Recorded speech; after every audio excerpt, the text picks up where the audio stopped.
안녕하세요. 오늘은 이제 Mathematics for Machine Learning 두 번째 세션의 파트를 맡게 됐고, 파트 발제를 맡게 된 저는 12기 김민규라고 합니다. 반갑습니다. 네, 지난 첫 번째 Mathematics for Machine Learning 세션에서는 크게 선형대수랑 정보 이론 두 가지로 나눠서 얘기를 했었는데요. 저희가 이번 시간에 다루게 될 내용은 바로 이 최적화 이론입니다. 이 오프티마이제이션 티오리가 왜 중요한지 머신러닝에서 그리고 그 오프티마이제이션 티오리를 어떻게 실제로 풀지 그 부분에 대해서 오늘 2시간 동안 얘기를 한다라고 생각해 주시면 될 것 같습니다. 그래서 목차는 다음과 같고 마지막으로 실제 어플리케이션을 간단하게만 살펴보고 마무리를 지을까 합니다.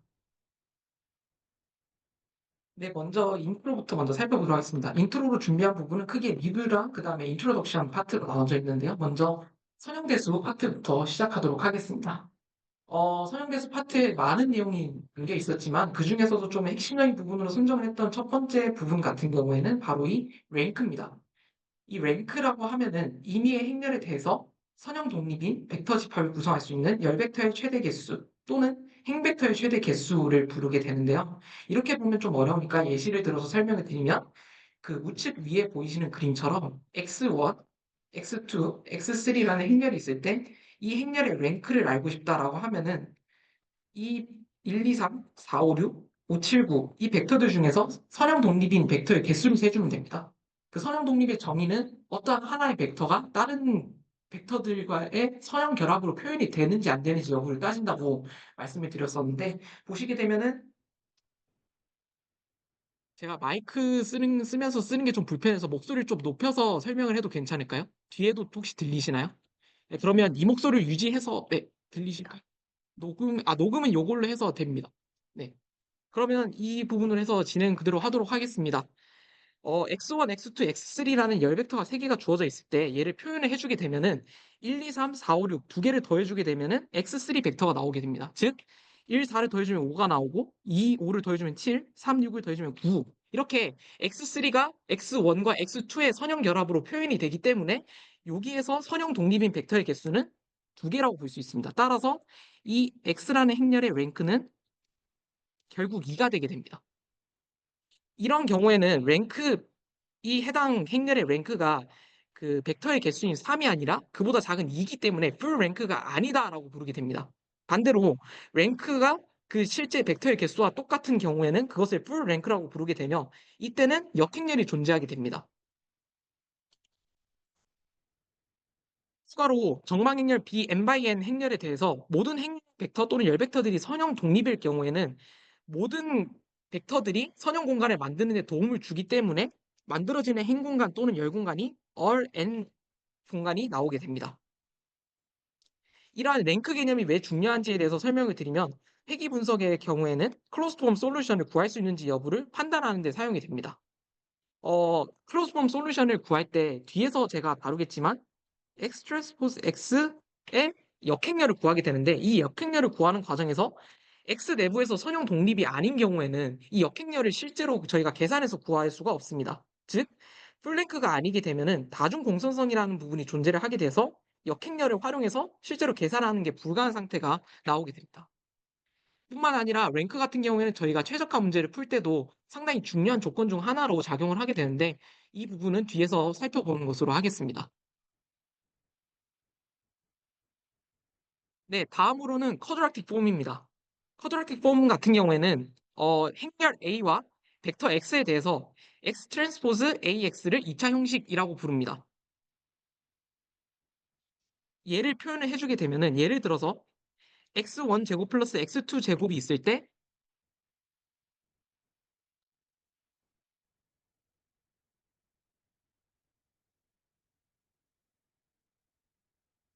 이런 식으로 곱해서 표현을 해주게 되면은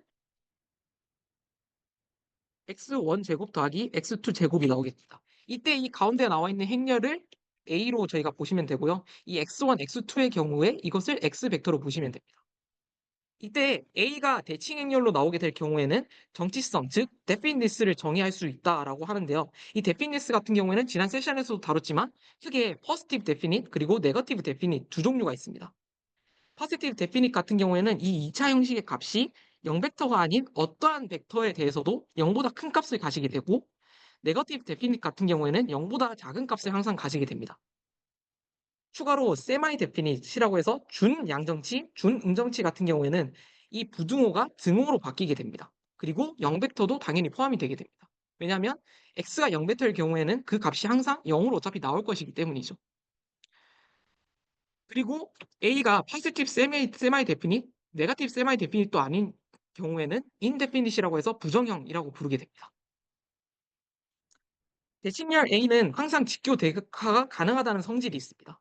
그렇기 때문에 고유값을 활용해서 데피니트를 정의할 수 있는데요. 저희가 지난 세션에서도 다뤄봤지만 실제로 보시게 되면은 예를 들어서 A의 고유값이 람다 1부터 시작해서 람다 n까지 있다고 합시다.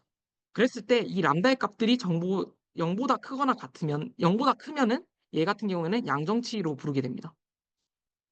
반대로 모든 고유값들이 0보다 작은 값을 가지게 되면은 네거티브 데피닛이라고 부르게 됩니다. 이 부분에 시간을 들여서 좀 설명을 하게 되는 이유가 뒤에서 나오게 되는 최적화 문제에 저희가 미분을 계속하면서 행렬의 데피니스를 사용하게 되거든요. 그 과정에서 이 포지티브 데피닛 그리고 네거티브 데피닛의 개념이 상당히 중요하게 나오게 됩니다.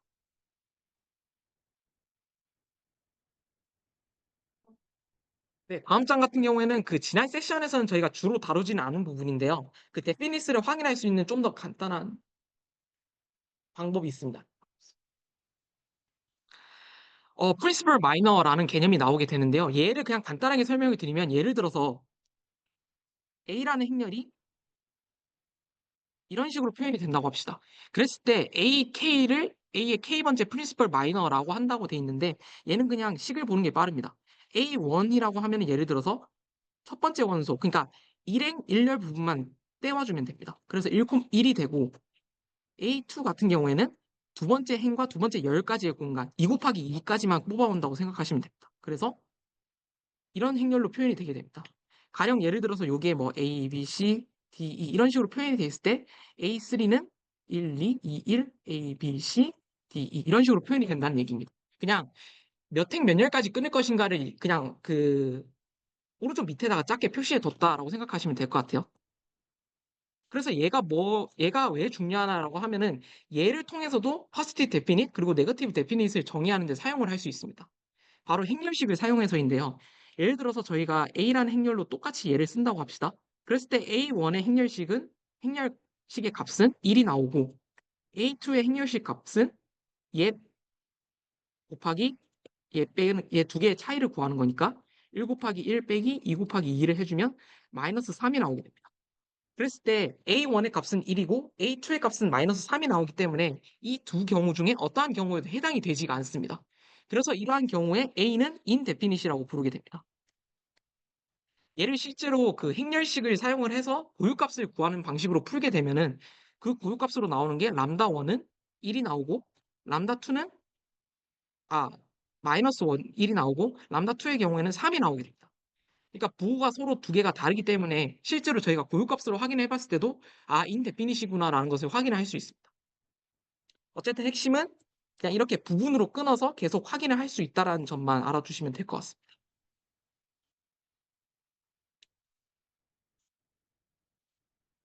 네, 다음으로는 정보이론으로 넘어가서 정보이론 부분에 간단한 리뷰를 해보도록 하겠습니다. 이 부분은 그냥 글로 제가 써왔긴 하지만 그냥 간단하게 그림으로만 봐도 이해가 충분히 될 거라고 생각을 하는데요. MLE 같은 경우에는 주어진 데이터가 있을 때 그 주어진 데이터만 가지고 평가를 하는 겁니다. 그러니까 그래서 주어진 데이터를 가장 맥시마이즈 해줄 수 있는, 즉, 이 데이터가 어느 모수를 썼을 때 가장 그 확률이 높게 나올 것인가를 판단을 기준으로 해서 사용을 하는 것이 ML이라고 생각을 해주시면 되고, MLP의 경우에는 주어진 데이터뿐만 아니라 저희의 기존의 믿음까지 같이 더해주는 겁니다. 예를 들어서 데이터에서는 10번 중에 7번 앞면이 나온다고 해서 70% 확률로 앞면이 나온다고 할 수 있지만 저희 같은 경우는 그걸 좀 알고 있잖아요. 앞면, 뒷면 나올 확률이 똑같더라. 50대 50이더라. 그러한 믿음을 저희가 계산할 때 좀 반영을 해줄 수 있다는 겁니다. MAP의 경우에는. 그래서 MAP는 데이터뿐만 아니라 기존의 확률 분포, 저희가 프라이어라고 부르게 되는데 그 프라이어 분포까지 함께 고려를 해서 최대하는 지점을 추정치로 구하는 방법이라고 생각해 주시면 되겠습니다. MAP에 대한 부분은 사실 최적화 개론 뒷부분에서는 나오진 않지만 실제로 저희가 모델을 학습시킬 때 많이 사용되는 부분이기도 하기 때문에 이런 개념을 알아두시면 좋을 것 같습니다.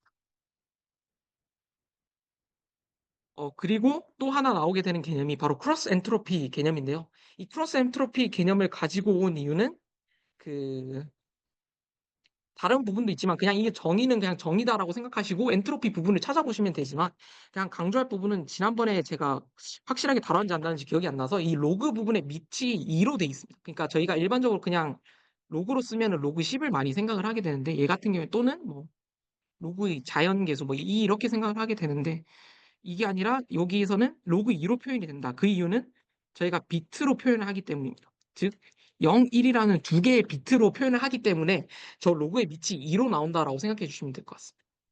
얘를 다룬 이유는 제가 과제에서도 이 부분이 좀 나오는 부분이 있어서 혹시나 혼동을 하실까 봐 계산 과정에서 그래서 다루는 거고요.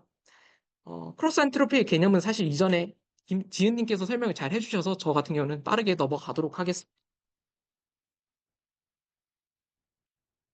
네, 여기까지 해서 지난 세션에 대한 리뷰였습니다. 리뷰 치고는 상당히 좀 길고 좀 어렵게 설명을 한 것 같은데, 이제 본격적으로 최적화 개론을 저희가 왜 공부해야 되는지 그 이유에 대해서 좀 간단히 살펴보도록 하겠습니다. 저희가 모델을 학습시킬 때는 모델과 관련된 여러 가지 펑션, 즉 함수들이 있습니다. 그 함수들 중에서 대표적인 것은 바로 이 오브젝트 펑션입니다. 이 오브젝트 펑션, 한국말로 하면은 바로 목적 함수인데요. 이 목적 함수의 경우에는 학습을 통해서 모델이 최적화하려는 함수입니다. 그러니까 모델이 학습되는 방향을 설정해주는 그 기준이 되는데요. 얘가 결국에는 모델의 학습 목표가 되고 그 종류 중에 하나가 바로 이 로스 펑션, 손실함수입니다.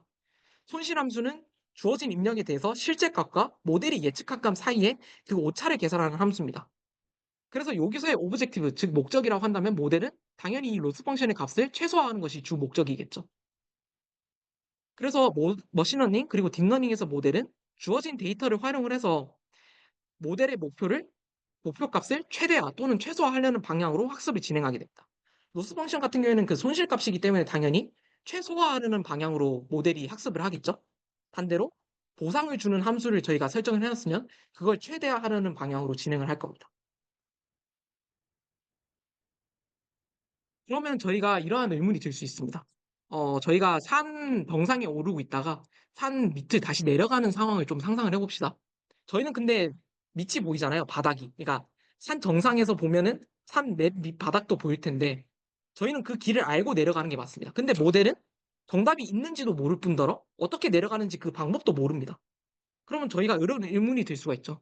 모델에서 이렇게 함수를 설정을 해놨는데 이게 맞긴 한 걸까? 애당초 우리는 해가 없는 질문에 가고 있는 게 아닌가? 그러니까 계산을 해서 답이 안 나오는 질문을 자꾸 답을 찾으려고 하는 게 아닐까라는 의문이 들 수도 있다는 거죠. 그러한 이론들이 그런 걱정 안 해도 된다라고 보장을 해주는 게 바로 이 최적화 이론입니다.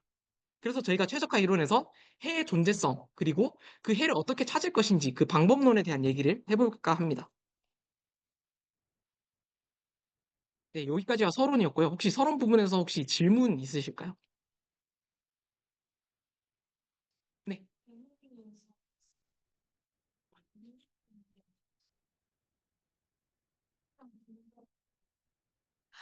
네. 그 질문해 주신 부분이 뭐 어떤 질문이었냐면은 ML이랑 MAP의 경우에 ML 같은 경우에는 그 기존의 모델에 대한 믿음을 말씀하시는 건가요?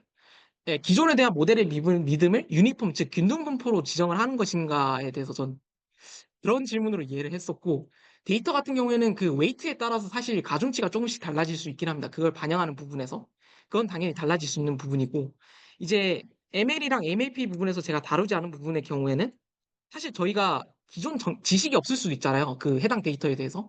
그랬을 때 저희가 그 균등분포로 설정을 해놓게 됩니다. 왜냐하면은 균등분포로 설정해서 MAP를 구했을 때랑 MLE를 구했을 때랑 두 개의 결과가 똑같다는 이론적인 그 이론이 있습니다. 그런 이론이 있기 때문에 MAP에서 저희가 이전 정보가 없을 때는 균등분포로 설정을 한다. 그리고 MLE에서 데이터를 활용할 때는 데이터별로 좀 약간 웨이트를 다르게 주고 싶다 할 때는 가중치를 반영을 해서 계산을 할 때도 있다. 아니면은 그냥 유니폼하게 반영을 하는 것도 있다. 유니폼하게 반영을 하는 게 저희가 알고 있는 그 표본 평균이라고 생각해 주시면 될 것 같아요. x바는 n분의 1에 i는 1부터 n까지 xi 이런 뭐 이런 식으로 여기서 이제 웨이트 값을 추가해주면 그게 가중 평균이 되겠죠. 네, 그런 식으로 간다고 생각해 주시면 돼요. 네, 그러면 이제 본격적으로 옵티마이제이션, 즉 최적화 얘기를 시작해 보도록 하겠습니다. 최적화 이론 얘기가 상당히 좀 호흡이 길어서요.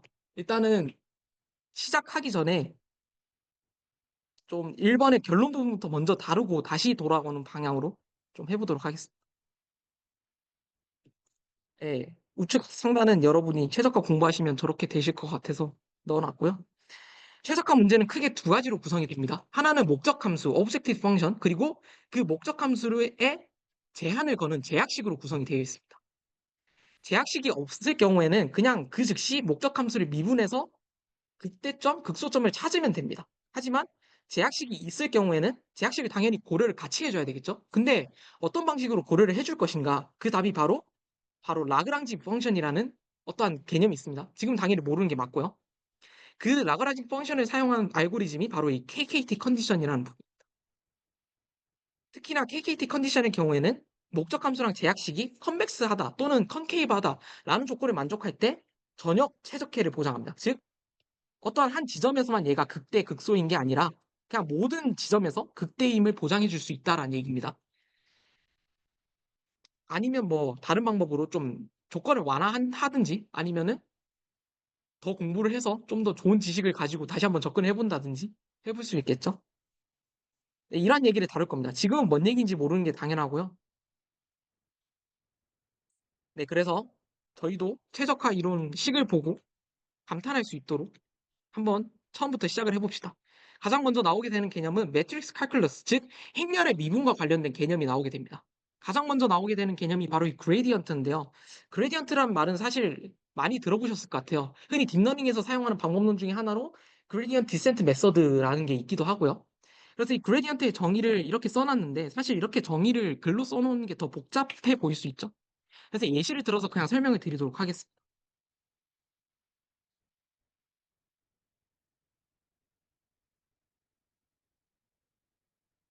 이런 식이 있다고 합시다. y는 1 트랜스포즈 x로 돼 있는데 여기서의 1은 뭘 나타내냐면 그냥 모든 원소들이 1로 구성된 집합이라고 생각해 주시면 될 것 같아요. 네. 그냥 11111이 n개만큼 있다 생각해 주시면 될 것 같고요. 얘를 실제로 그냥 행렬식으로 말고 다 일일이 다 원소별로 분해해서 표현을 해보면 x1 더하기 x2 더하기 x3 더하기 점점점 xn 이런 식으로 나오게 될 거예요. 그럼 얘를 x에 대해서 미분을 하면 어떻게 될까요? 그러면은 이런 식으로 표현이 됩니다.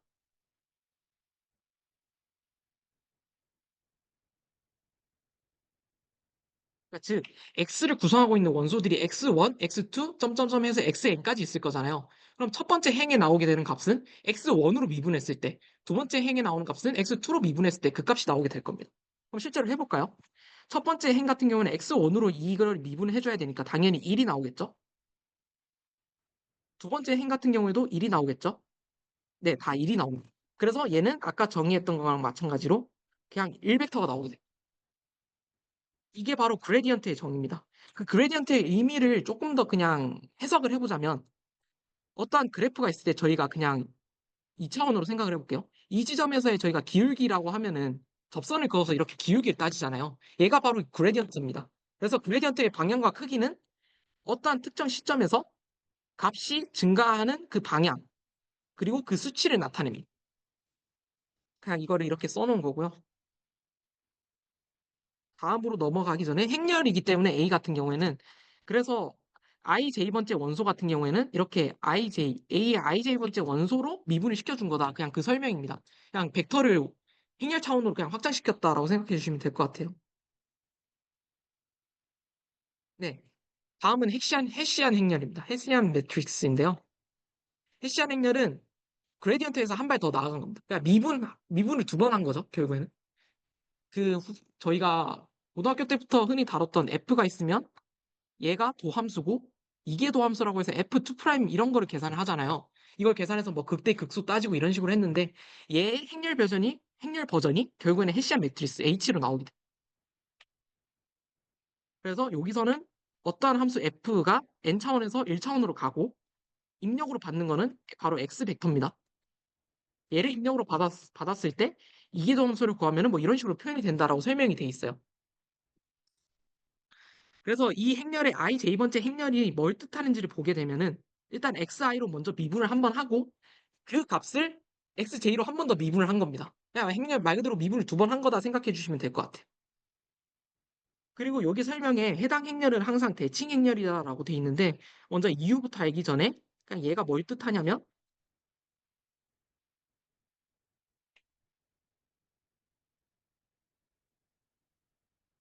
네, 얘를 뜻하는 겁니다. 그냥 i j번째 행렬이랑 j i번째 행렬이랑 똑같이 된다. 그러니까 얘를 다시 말하면은 xi로 먼저 미분을 하고 xj로 미분을 한 값이나 xj로 미분을 하고 xi로 미분을 한 값이나 두 개가 그냥 결과가 똑같다는 얘기. 이게 왜 그러냐면은 좀 더 그냥 이거는 해석학적으로 들어가기 때문에 생략하지만 연속함수기 때문에 그렇습니다. 결론적으로. 그러니까 어느 부분도 끊김없이 잘 이어져 있기 때문에 그런데요. 얘를 그림으로 그려서 표현을 약간 해보자면은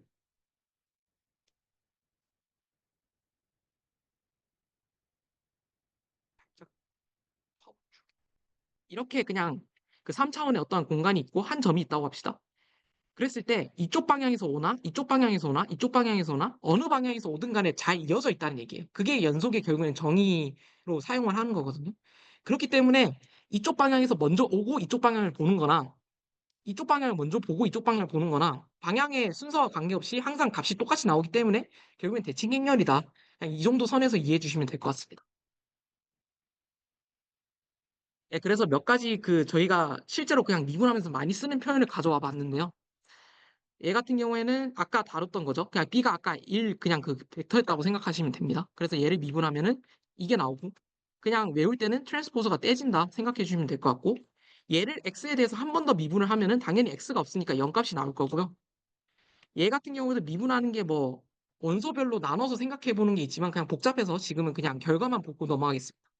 A가 대칭행렬일 경우에는 X 트랜스포즈 AX가 이러한 값이 나오게 되는데 얘는 그냥 간단하게 생각을 해서 x가 그냥 어떠한 값이라고 생각하면은 ax 제곱 미분하면은 2ax가 나오잖아요. 그거랑 그냥 똑같다고 생각해 주시면 될 것 같습니다. 그리고 얘를 한 번 더 미분하면 당연히 2a가 나오겠죠. 이렇게 생각해 주시면 되겠습니다. 네, 얘를 활용해서 예시를 하나 보도록 하겠습니다. 리스트 스퀘어라고 해가지고 그 최소제곱법 회귀 분석에서 사용하는 최소제곱법에 관한 예시인데요. 그냥 상황에 대한 설명은 그냥 넘어가도록 하겠습니다. 저희가 시간 관계상.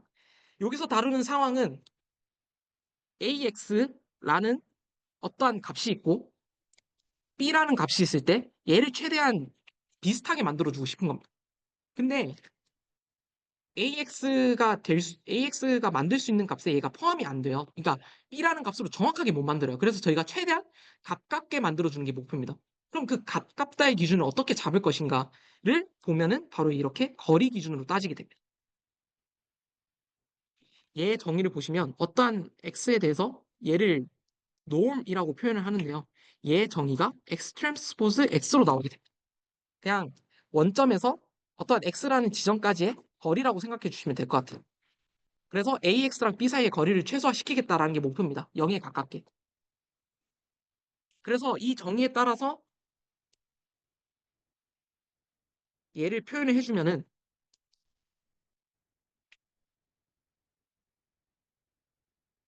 이렇게 나오게 됩니다. 그 다음에 얘를 트랜스포즈를 다 안에 넣어주고 뭐 계산이 지지고 볶고 하다 보면은 계산 과정을 생략을 할게요.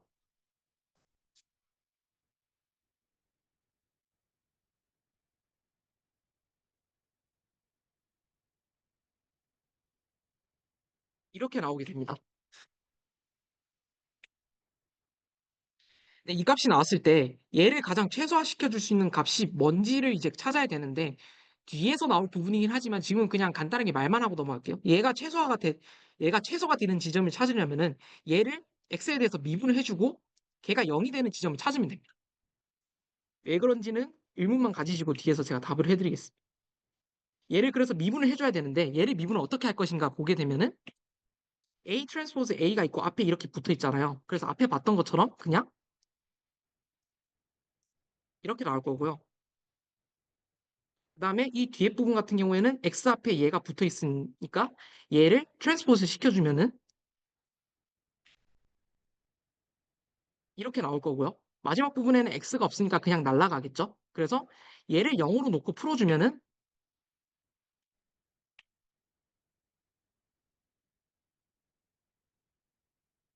얘가 나오게 됩니다.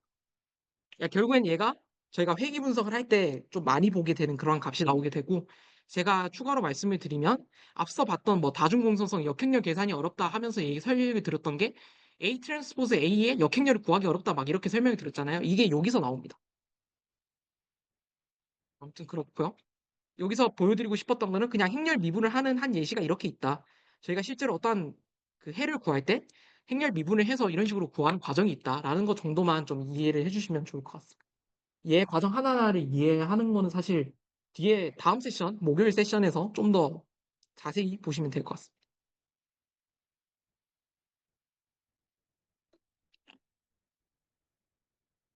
네, 이제 진짜 최적화 문제로 들어가게 됩니다.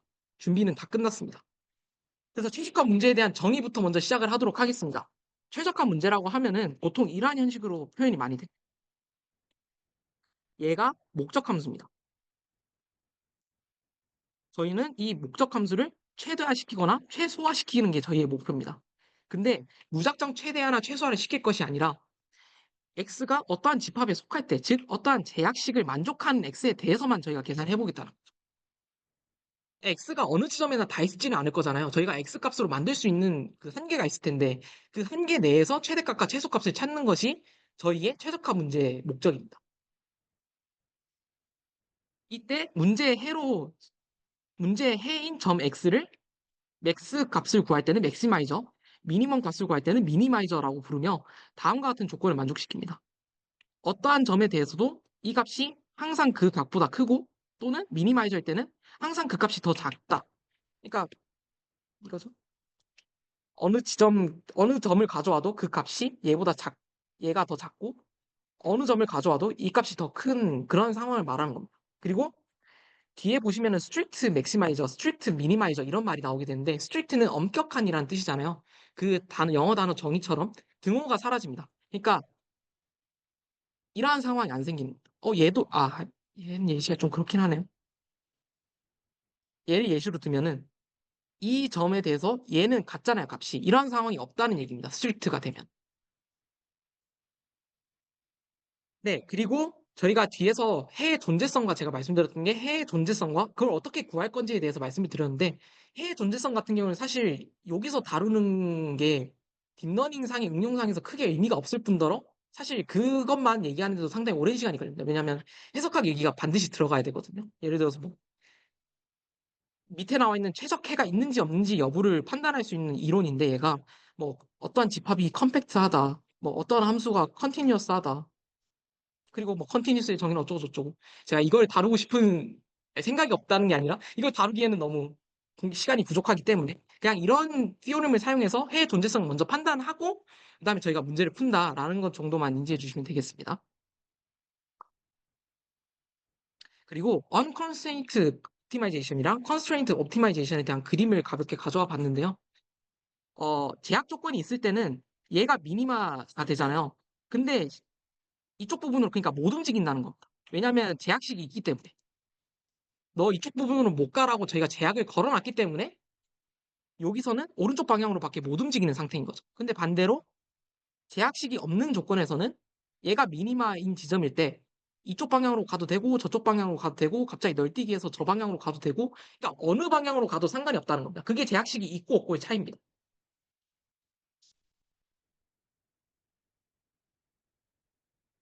그래서 계속 다뤘죠. 제약식이 없다는 얘기는 최적해인 지점에서 어느 방향으로든 작은 거리만큼 이동이 가능하다. 근데 이 작은 거리는 사실 좀 모호하죠. 어떻게 보면은. 근데 이게 뭐 수학적으로는 조금 컴팩트하게 정의가 가능합니다. 어쨌든 작은 거리만큼 이동이 가능하다라고 생각해 주시면 되겠고 2번이 사실 뒤에 모든 부분에서 가장 중요하게 나올 예입니다. 최대값과 최소값에 대한 얘기를 제가 지금 계속하고 있는데 이 최대와 최소의 개념은 글로벌한 개념입니다. 즉 어떠한 함수가 있으면 어느 지점에서나 성립하는 개념입니다. 근데 미분 가능성과 관련된 얘기를 뒤에서 하게 될 텐데 이 미분 가능성과 관련된 개념은 로컬한 차원의 얘기입니다. 이게 무슨 말이냐면 밑에 그림을 보시면 좀 아실 것 같은데 로컬 맥시멈이랑 로컬 미니멈은 기울기가 0인 지점이에요. 즉 미분했을 때 0이 되는 지점을 저희가 로컬 맥시멈 미니멈 이렇게 따질 수가 있는데 얘가 글로벌한 개념은 아니다. 이게 무슨 소린고 하니 최대점이랑 최소점은 따로 있었던 거. 물론 같을 수도 있어요. 보시면은 여기는 로컬 미니멈이면서 글로벌 미니멈인 점이긴 합니다. 근데 왼쪽 상단을 보시면 얘는 글로벌 맥시멈인 지점이에요. 로컬 맥시멈은 아니, 로컬 맥시멈이긴 하죠. 물론 정의상. 그 분근에서는 자기가 제일 값이 큰 거니까. 근데 얘 같은 경우에는 로컬 맥시멈이긴 하지만 글로벌한 맥시멈 지점이에요. 그러니까 극대점은 맞지만 최대점은 아닌 겁니다. 자, 이제부터 약간 용어가 갑자기 안에서 컨퓨징 갑자기 막 섞일 겁니다. 그래서 얘가 결국에는 미분 가능성을 저희가 계속 얘기를 하게 될 텐데 계속 반복해서 얘기할 부분이 이거는 로컬한 개념이지 얘가 무조건 미분 가능성이 0이 되네? 얘는 최대값. 0이 되네? 최소값. 이렇게 생각을 하시면 안 된다는 얘기입니다. 네, 이걸 좀 주입을 시켜놓고 first order condition부터 먼저 다뤄보도록 하겠습니다. first order condition이라는 제목 그대로 first order 하면 1차 미분을 얘기를 하는 거거든요. 그래서 어, 일단은 정의부터 보겠습니다. 어떤 x 스타라는 지점이 f의 로컬 맥시마이저 또는 로컬 미니마이저라고 합시다. 즉 극대점이거나 극소점이라고 합시다. 그리고 f가 미분 가능할 때 fx를 미분을 하고 거기에다가 x 스타를 집어넣으면 그 값이 0이 나오게 된다라는 게 first order condition입니다. 이건 간단하죠? 그냥 이겁니다.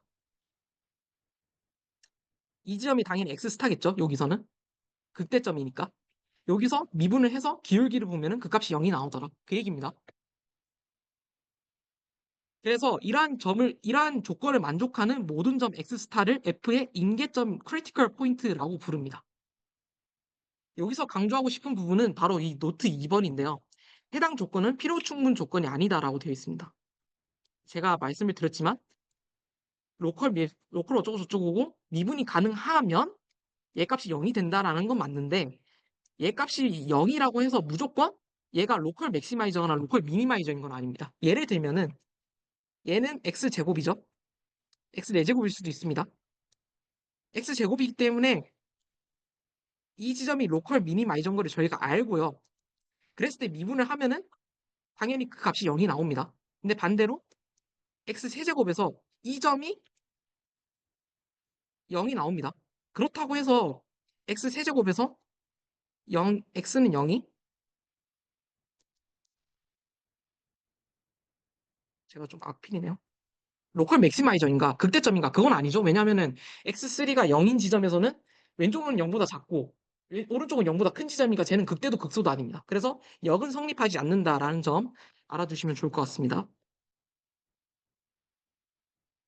네, 다음으로는 세컨드 오더 컨디션입니다. 아까는 1차 미분을 했을 때 0이 되는지 안 되는지 그 여부를 따졌다면은 이번에는 두 번 미분 가능한 함수에 대해서 계산을 하는 겁니다. 첫 번째, 두 번째가 하나의 세트고 그 다음에 세 번째, 네 번째가 하나의 세트인데요. 보시면은 가장 먼저 x가 로컬 맥시마이저 또는 로컬 미니마이저라고 알려져 있으면 걔를 2차 d 스퀘어 그러니까 두 번 미분한 값은 네거티브 세마이 데피닛 또는 포지티브 세마이 데피닛이 됩니다. 글만 보시면 이해가 잘 안 되겠죠? 뒤에 그림이 있습니다. 일단은 3, 4번부터 마저 하고 넘어가겠습니다. 3, 4번 내용의 같은 경우에는 dfx가 0이라는 컨디션이 만족이 됩니다. 얘는 아까 여기서 좀 유래된 내용이에요.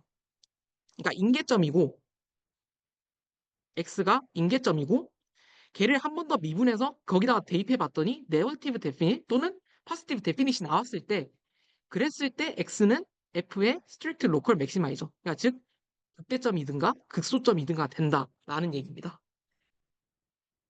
여기서부터 난관이네요. 그림을 보면서 설명을 좀 드리도록 하겠습니다. 네, 이 왼쪽의 그림은 f 2분의 x제곱 플러스 y제곱 오른쪽은 마이너스 2분의 x제곱 플러스 y제곱입니다. 그랬을 때 얘를 x 또는 y에 대해서 두 번 미분을 하면은 이러한 행렬을 얻게 됩니다. 처음이니까 제가 직접 미분을 한번 해볼까요?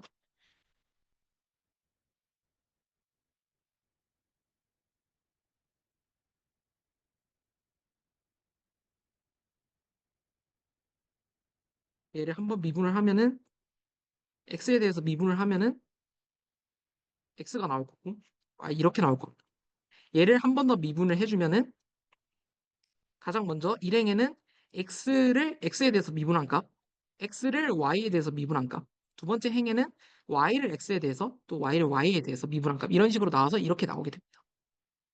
그랬을 때 얘 같은 경우에는 아까 제가 거의 초반에 말씀드렸던 그 방법으로 쓰게 되면은 A1의 행렬식 값은 1이고 A2의 행렬식 값도 1이 나오게 됩니다. 그래서 얘는 파지티브 데피닛이다. 그리고 아까 말씀드렸던 부분이 dfx가 0이고 d제곱 fx가 파지티브 데피닛이면은 그 지점은 로컬 미니마이저 극소점이다라고 말씀을 드렸는데 0,0의 경우에 얘를 대입해주면은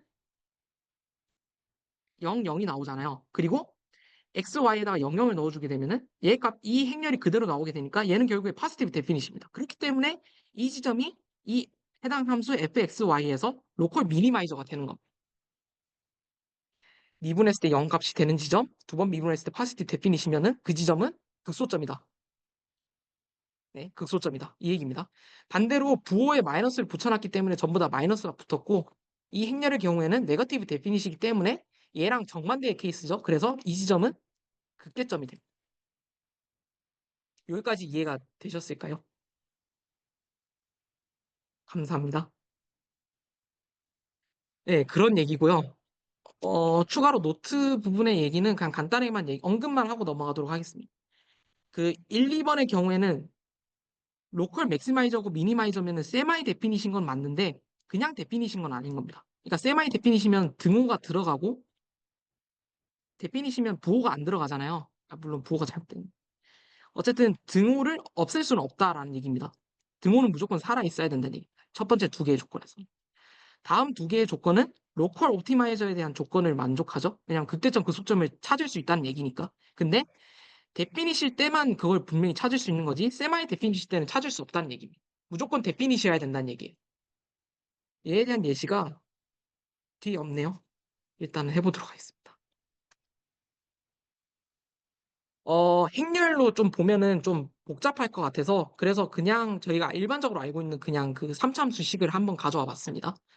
얘를 한번 미분을 해볼게요. f'x는 6x 제곱 마이너스 6x는 인수분해 하면은 이렇게 나오니까 인계점으로 될 수 있는 지점은 x 스타는 0 또는 1이 나오게 됩니다. 그리고 s2'x를 계산을 해보게 되면은 12x-6이 나오게 됩니다. 그랬을 때 f2'0은 마이너스 6, 1은 6이 나오게 됩니다. 그랬을 때 얘는 0보다 작은 값이고 얘는 0보다 큰 값이잖아요. 그래서 앞에 개념을 그대로 적용을 해주면은 인계점에 대해서 네거티브 데피닛, 즉 0보다 작은 값이면 그 지점은 극대점이 된다. 0은 극대점이 된다. 1은 0보다 큰 값이니까 네, 극소점이 된다. 파지티브 데피닛이니까 극소점이 된다. 그래서 그냥 저희가 알고 있는 그 일반적인 그냥 F 프라임, F2 프라임 여기서도 그냥 그대로 만족이 된다라는 거를 확인해 볼 수 있습니다.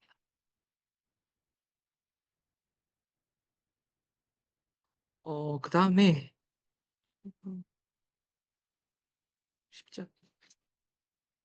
네, 저희가 하다가 50분 정도 전후로 해서 일단 한번 쉬어가도록 하겠습니다.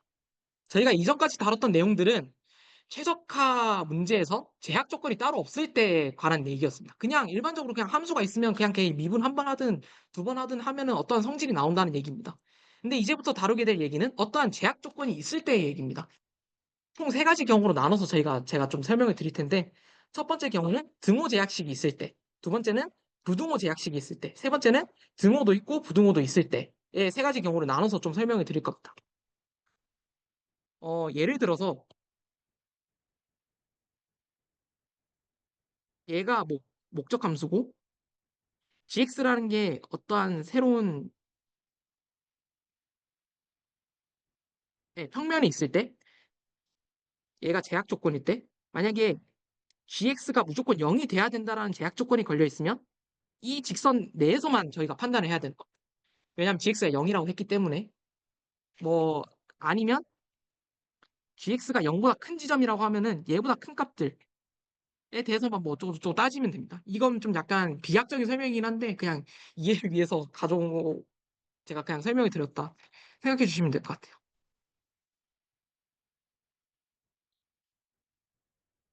네, 이제부터 본격적으로 제가 제일 처음 시작할 때 뭐 라그랑지 어쩌고 저쩌고 했는데 이 라그랑주 이론이 뭔지에 대해서 좀 설명을 드리도록 하겠습니다.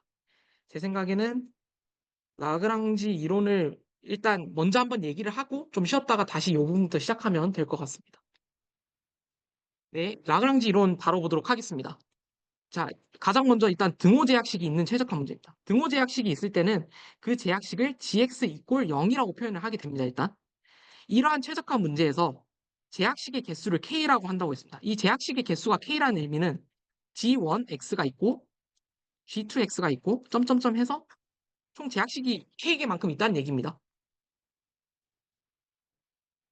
이렇게 있다고 하고 x 스타가 함수 f의 극대점 또는 극소점이라고 합시다. 그랬을 때 gx를 한번 미분을 하고 거기에 이 최적의 x 스타를 대입한 값이 이 dgx 스타입니다. 참 복잡하죠? 근데 정확하게 모르셔도 됩니다.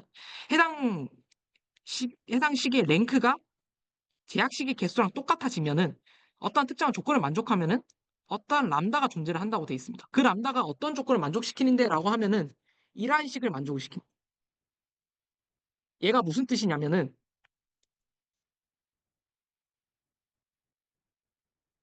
이러한 영어 빼고 이러한 식이 있을 때 얘를 한번 미분을 해준 값입니다.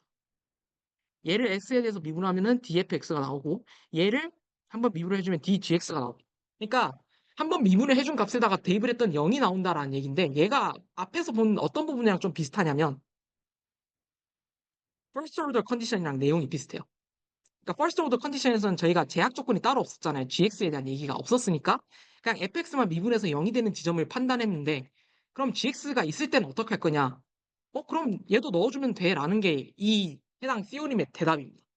그래서 fx 값이랑 gx 값을 동시에 고려했을 때 똑같이 0으로 나오게 되면은 그 값이 최적해다라는 그 값이 최적해다라는 얘기입니다. 그래서 제가 밑에 써놓은 게 라그랑지 티오림은 등호 제약식이 있을 때의 first order condition, 즉 dfx는 0의 약간 확장판이다라고 생각해 주시면 될 것 같아요. 네, 일단 여기까지 하고요. 저희가 잠시 쉬었다가 이 라그랑지 티오림부터 해서 천천히 다뤄보도록 하겠습니다. 지금 7시 49분이니까 8시 정각에 시작하는 걸로 하겠습니다.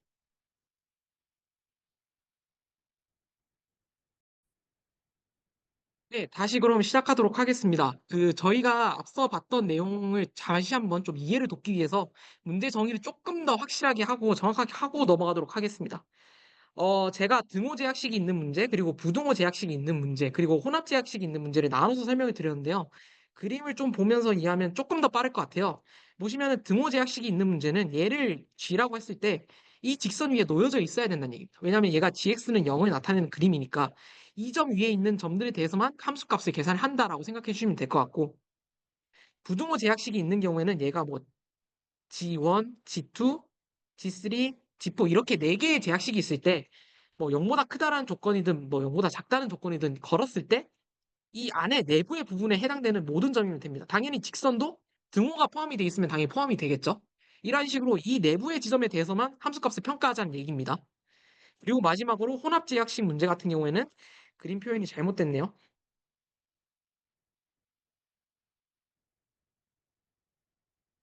이렇게 돼 있을 때 얘가 등호입니다. 얘가 G고 얘가 부등호입니다. 이쪽 부분만 생각을 하자는 얘기입니다. K1, K2라고 했을 때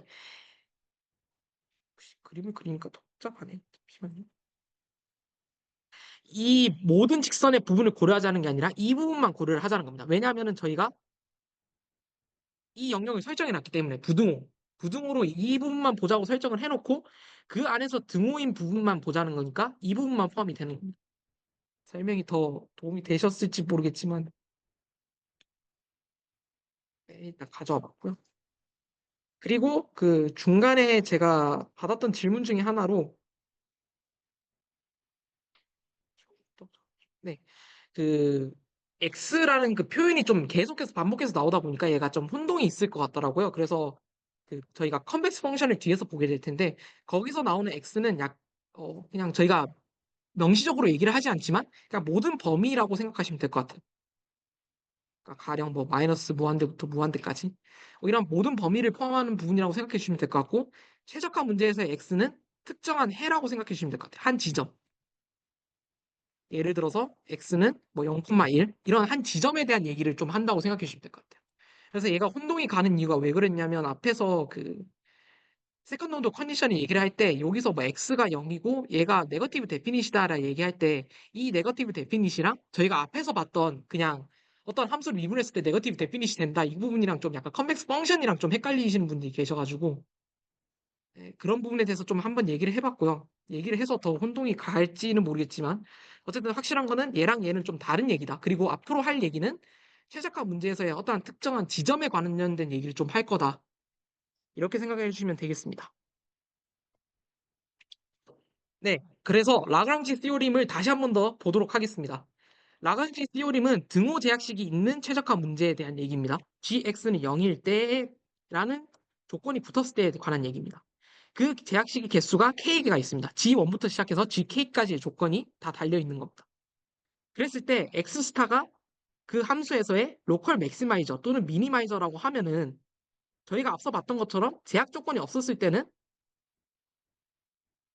얘를 만족한다고 저희가 했었잖아요. 근데 여기서는 이 gx라는 제약식이 더 붙어 있으니까 얘를 어떻게 표현을 해줄 것인가에 관한 얘기입니다.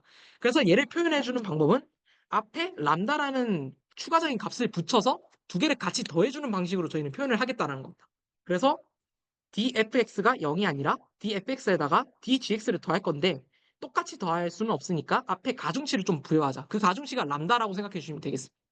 그래서 dfx 스타 플러스 람다의 dgx 스타가 0이 되는 것에 만족한다.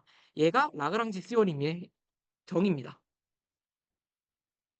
그래서 제가 앞서도 말씀드렸지만 라그랑지 시오림은 등호 제약식이 있을 때 first order condition이다라고 표현을 하는 것이 바로 그것 때문이고요. 이 람다가 그래서 뭔데라는 설명은 뒤에 나오게 됩니다. 일단 예시부터 먼저 보도록 하겠습니다. 네, x 플러스 y라는 값을 저희가 최대화를 시켜주고 싶습니다. 근데 제약 조건으로 x제곱 더하기 y제곱은 1이라는 제약 조건이 달려 있어요. 얘를 그림으로 제가 표현을 해왔죠. 원입니다. 결국에는 4분면에서 원을 나타내고 x 플러스 y라는 직선이 이렇게 나타내면 이 지점이 돼요. 이 값이 최대화가 되면서 그러니까 이 점 위에 있으면서 이 값이 최대화가 되는 지점이 이렇게 x 플러스 y가 이렇게 표시가 되는데요. 결국에는 이 점이 맥시마이저가 된다는 얘기입니다. 얘는 그냥 뭐 그 식을 따로 풀어서 표현하는 게 아니라 그냥 표현을 해주면 얘의 최적해는 이렇게 나오게 됩니다. 왜냐하면은 제약 조건에도 2분의 제곱하면 2분의 1, 2분의 1, 1이 되고 얘네 두 개를 더해주면 그 값이 최대값이 됩니다. 제약 조건을 만족하면서 최대값이 되는 지점. 그랬을 때 얘는 좀 지울게요. 얘를 fx라고 하고 얘를 gx라고 합시다. 근데 gx는 저희가 0으로 표현을 해야 되니까 이렇게 표현을 해줍시다. 그랬을 때 dfx는 1,1이 됩니다. 그리고 dgx는 2x, 2y가 됩니다. 미분하면 되겠죠? 그랬을 때 만약 아우 너무 찌덕지치는 안 그랬을 때 만약 람다 스타 값으로 저희가 임의로 마이너스 루트 2분의 1, 마이너스 루트 2분의 1이라고 지정을 해준다면은 이 식에 그대로 대입을 했을 때 1, 1이 나오고 dgx에다가 xy에다가 루트 2분의 1, 루트 2분의 1 놓고 막 계산해주면 마이너스 마이너스 1이 나오게 돼서 두 개를 더해주면은 0벡터가 나오게 됩니다. 그러니까 이거는 저희가 값을 알고 있다는 전제 하에 즉 x 스타를 저희가 알고 있으니까 그 값을 직접 대입을 해봤더니 이 티어리 맞네라고 증명을 한 겁니다. 이 예시는. 하지만 이 등식을 만족한다고 해서 모든 식이 모든 지점이 로컬 맥시마이저 즉 극대점이거나 극소점인 것은 아닙니다. 얘도 역시 마찬가지로 화살표가 표시가 안 돼 있어서 그렇지 얘일 때 이 조건을 만족하는 거지 반대 화살표는 성립하지 않는다는 얘기입니다. 네, 예시로 가져와 본 그림인데 x세제곱 더하기 y세제곱이라는 목적 함수가 있고 x-y는 0이라는 제약 조건이 있을 때 0,0이라는 지점이 어떠한 람다 값이 있으면은 이 등식을 만족을 해요. 이거는 뭐 직접 해보시면은 나옵니다. 나오는데 이 지점을 로컬 맥시마이저냐 아니면 로컬 미니마이저냐라고 질문을 하게 되면 아닌 게 당연히 나오죠. 얘가 GX고요. 얘가 FX인데 결국에는 이 지점을 말하는 건데 보시면 아시겠지만 로컬 맥시마이저도 아니고 로컬 미니마이저도 아닙니다. 그렇기 때문에 등식을 만족한다고 반드시 극대점이거나 극소점인 것은 아닙니다. 두 번째로 CQ라는 조건을 만족하지 못하면 라그랑지 티오림 자체가 성립하지 않을 수 있다라고 적혀져 있는데 얘가 무슨 소린가 하면은 X스타를 저희가 미분한 제약식의 미분한 행렬에다가 집어넣었을 때 풀랭크를 여야 된다고 제가 얘기를 말씀을 드렸잖아요. 근데 얘를 미분을 해보면 얘가 이 지점이 0,0이거든요. 네, 0,0인데 얘를 계산을 해보면 GXY를 미분을 해보면 이런 식으로 나오게 돼요. 맞겠죠? 뭐 미분하면 X에 대해서 미분하고 Y에 대해서 미분하면 그랬을 때 여기다 0,0을 집어넣으면 0, 0이 나오게 됩니다. 0벡터의 랭크는 저희가 따로 얘기를 하지 않았지만 얘의 랭크는 0이거든요. 근데 저희는 제약식으로 한 개를 가지고 있잖아요. 그러니까 제약식은 한 개인데 랭크가 0이 됐다는 것은 이 CQ라는 조건을 만족하지 못한다는 얘기입니다. 랭크의 개수가 제약식의 개수랑 똑같지 않다는 얘기예요. 그래서 이 0,0이라는 지점이 해당 등식에서 그 로컬 맥시마이저거든요. 그러니까 극대점이 되는데 이 극대점이 되긴 하지만 이 등식을 만족하는 람다 값은 존재하지가 않아요. 그러니까 이게 왜 그러냐면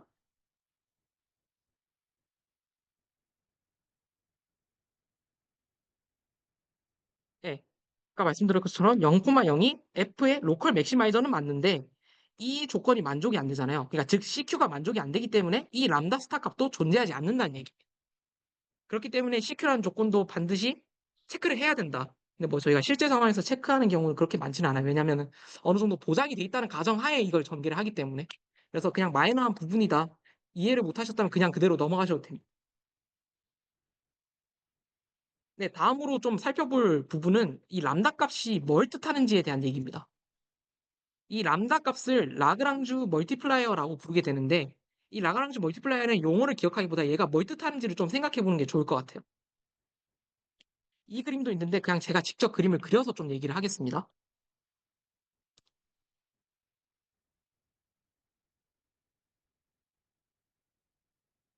자, GIX는 0이란 제약식이 있다고 가정을 할게요. 그럼 분명히 최적해는 이 직선 위에 존재를 하겠죠. 당연히 이 조건을 만족을 해야 되니까.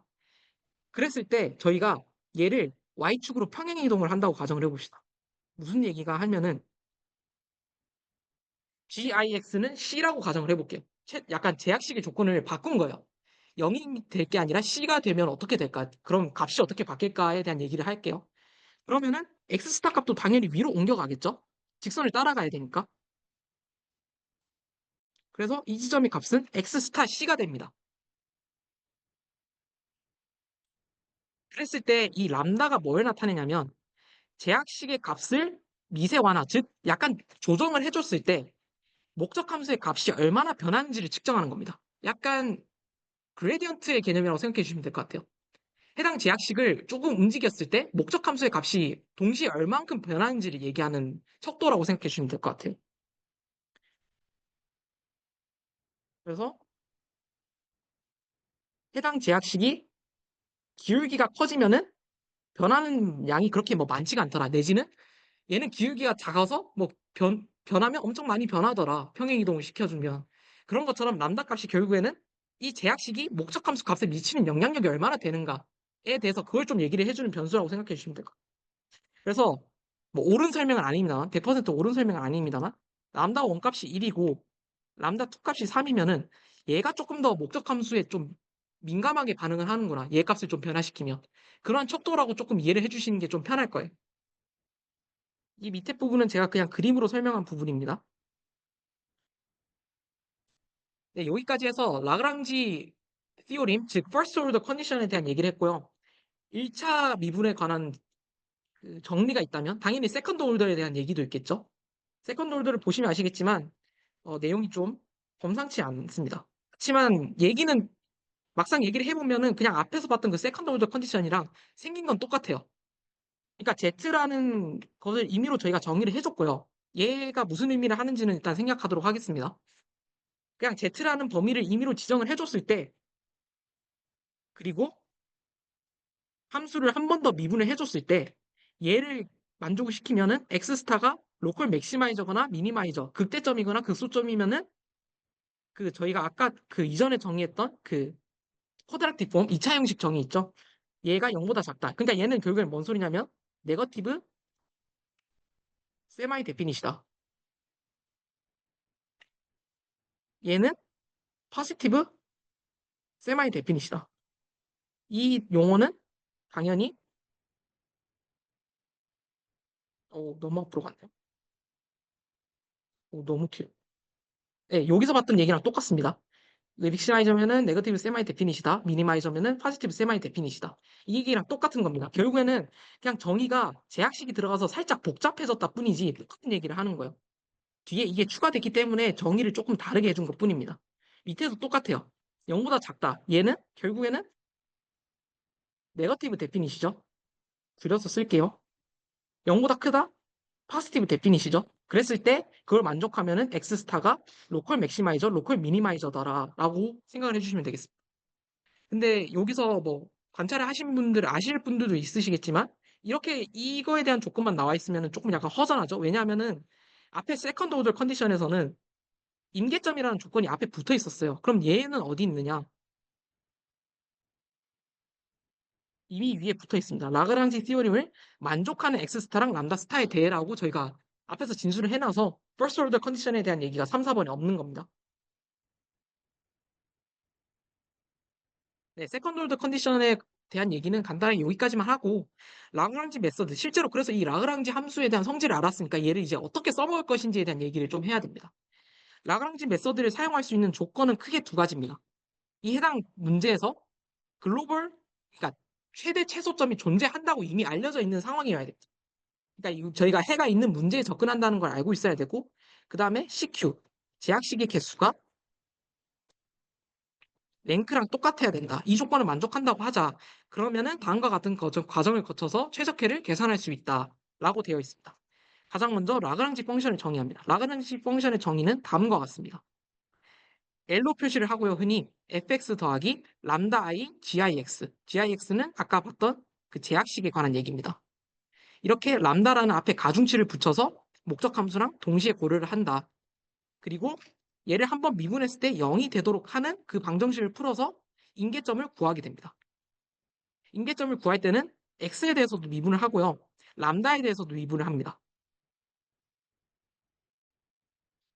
이렇게 미분을 해주는 이유는 아까 봤던 이 미분에 대한 표시가 x에 대한 미분도 포함이 되어 있고요. 람다라는 값도 결국에는 하나의 어떤 변수이기 때문에 람다에 대해서도 미분을 한 번 더 해줘야 됩니다. 그렇기 때문에 해당 연립방정식의 형태가 해당 함수를 x에 대해서도 미분을 한번 해주고 람다에 대해서도 미분을 추가로 해줘야 된다. 얘를 연립방정식으로 풀면은 인계점들의 집합이 나오게 됩니다. 이렇게 인계점 집합이 모이게 되면은 그 값에 대해서 목적 함수 값을 평가를 해주게 됩니다. 뭐 x1, 람다 1일 때 f 값은 얼마가 나오더라. 11이 나오더라. x2, 람다 2일 때 목적 함수의 값은 뭐 20이 나오더라. 그랬을 때 최적계를 최대값 또는 최소값이 나오는 x로 결정을 하게 됩니다. 만약 해당 문제가 x 값을 찾는 문제였다면 당연히 얘보단 얘 값이 크니까 x2, 람다 2가 최적해가 나오는 지점으로 결정을 해주면 되는 겁니다. 이러한 방식으로 최적화 문제를 푸는 게 보통입니다. 그래서 어, 저희는 이제 데이터 사이언스 분야를 다루다 보니까 그런 예시는 없지만 그 경영 분야로 좀 넘어가게 되면은 소비자 문제와 관련해서 이 소비자는 뭐 어떤 걸 예를 들까요? 과자 A 과자라는 제품에 대해서는 얼마까지 지불할 의사가 있다. B라는 과자에 대해서는 뭐 좀 더 투자할 의사가 있다. 그러면은 가격을 어떻게 설정하면은 생산자가 가장 큰 이득을 볼까? 뭐 이런 문제를 풀 때 전부 다 그게 식으로 표현이 되거든요. 그러한 식을 풀 때 뭐 제약식을 표현을 하든 그러셔가지고 거기서의 제약식은 그런 거겠죠. 생산할 때 생산 단가가 우리는 10,000원까지밖에 거기에 투자를 못한다. 뭐 이런 제약 조건이 있을 때 맥시마이제이션을 하는 문제를 풀 때 보통 이러한 라그랑지 메서드를 많이 사용을 해서 풀게 됩니다. 네, 여기서도 이제 중요한 노트 중에 하나는 해당 방법이 극대점, 극소점에 관한 얘기를 쭉 했었죠. 그래서 여기서 최대 최소값이 왜 나왔냐라고 하면은 글로벌 옵티마이제이션 해가 존재한다고 알려져 있기 때문이에요. 만약 이게 존재한다고 따로 언급이 되어 있지 않으면은 저희가 아무리 랑그란지 메서드를 써서 구해봤자 그 해가 존재하지 않을 수도 있어요. 예시를 들어서 가져온 부분인데, 일단 먼저 라그랑지 메서드를 써서 한번 풀어볼게요. 얘를 표현을 해주면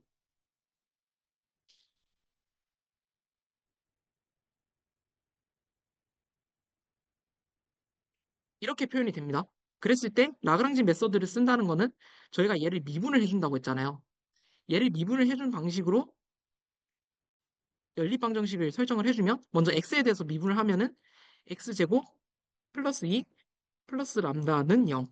두 번째는 y에 대해서 미분을 해주면 마이너스 3y 마이너스 람다는 0. 람다에 대해서 미분을 해주면 x 마이너스 y는 0. 이렇게 나오게 됩니다.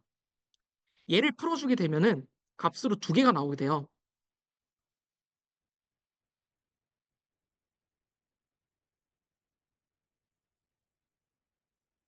이렇게 두 개가 나오게 됩니다.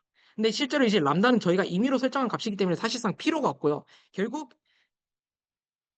저희가 구한 임계점은 1,1, 2,2 이렇게 두 가지가 나오게 됩니다. 근데 오른쪽이 이제 울프람 알파로 그리게 된 실제 그 그래프의 그림이 있는데요. 1,1은 여기에 위치를 하고 2,2는 여기에 위치를 합니다. 보시면은 1,1은 극대점은 맞고 2,2의 경우에는 극소점인 것은 맞습니다. 그러나 해당 함수의 경우에는 최대값과 최소값을 가지지 않는 함수입니다. 보시면은 플러스 무한대로 가면 값도 플러스 무한대로 가고요.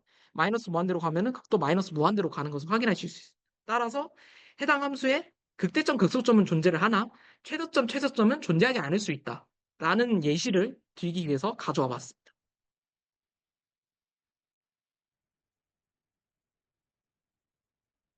네, 여기까지 해서 한 파트였고요. 이제 가장 중요한 보통 흔히 라그랑지 메서드를 얘기할 때 가장 중요한 부분으로 나오게 되는 KT 컨디션이랑 KKT 컨디션에 관한 얘기를 하도록 하겠습니다. KT 컨디션에 대한 정의부터 먼저 보고 넘어가도록 하겠습니다. 아까 봤던 제약식의 조건은 등호 제약식이 있는 문제입니다. GX는 0이라고 표시가 돼 있던 제약식이고요. 이제는 부등호 제약식이 있을 때입니다. 여기서는 HX는 0보다 크거나 같다라고 표시를 해놨습니다. 이러한 제약식을 만족하는 상황 하에서 X스타가 로컬 맥시마이저라고 가정을 합시다. 이때 맥시마이저랑 미니마이저를 동시에 쓸 수는 없습니다. 이게 왜 그러냐면 부호가 살짝 변하기 때문에 여기 이론에서는. 그래서 미니마이저가 궁금하시다면은 저한테 물어보시거나 직접 찾아보시거나 하면 될 것 같고요. 여기서는 이제 이 부분부터는 계속 맥시마이저에 관한 얘기만 할 겁니다. 왜냐하면 미니마이저는 바꿔주기만 하면 끝이기 때문에. 그랬을 때 만약 아까 봤던 거랑 똑같은 겁니다. 퀄리피케이션 조건입니다. 근데 여기서 E라고 붙어 있어요. E가 effective set이란 얘기거든요. effective set이 갑자기 뭔데? 라고 생각을 하신다면은 다음 쪽에 정의가 나와 있습니다. 다음 쪽에서 정의를 얘기를 할게요. 근데 여기서 일단 알아두실 거는 결국 똑같습니다. 제약식의 수가 랭크랑 똑같은 그 조건을 만족을 하게 되면은 어떠한 벡터, 이 라그랑지안 멀티플라이어 람다가 존재해서 다음 조건을 만족한다라고 제시가 되어 있습니다. 총 4가지 조건이 나와 있는데요. 2번 조건은 당연한 겁니다. HIX는 0보다 크거나 같다. 얘는 이미 제약 조건으로 걸어 놓은 거잖아요. 똑같은 겁니다. 그래서 얘는 무시를 하셔도 됩니다. 근데 얘를 부르는 호칭은 있다. 따로 있다는 거 알아두시면 좋을 것 같고. 1번 같은 경우에는 스테이셔널이라고 그냥 근사하게 이름이 표시가 되어 있는데 전에 봤던 라그랑지 시오리움이랑 똑같습니다. 얘는 first order 컨디션에 관한 얘기죠. 미분, 0. 아까 봤던 거랑 똑같습니다. 그리고 이제 세 번째랑 네 번째가 좀 중요한 얘기인데요. 세 번째 같은 경우에는 그 라그랑지안 멀티플라이에 들어가는 모든 람다 값이 0보다 크거나 같다. 그리고 두 번째는 람다 i랑 이 제약식이랑 두 개를 서로 곱했을 때 어떠한 제약식에 대해서도 0 값이 나온다라는 얘기. 이게 진짜 복잡한 얘기거든요. 사실. 처음에 봤을 때는 사실 바로 직관적으로 이해한다는 게 사실 쉬운 일이 아닌 것 같습니다. 그래서 얘를 일단은 최대한 풀어서 표현을 해놓을게요. 얘가 뜻하는 거는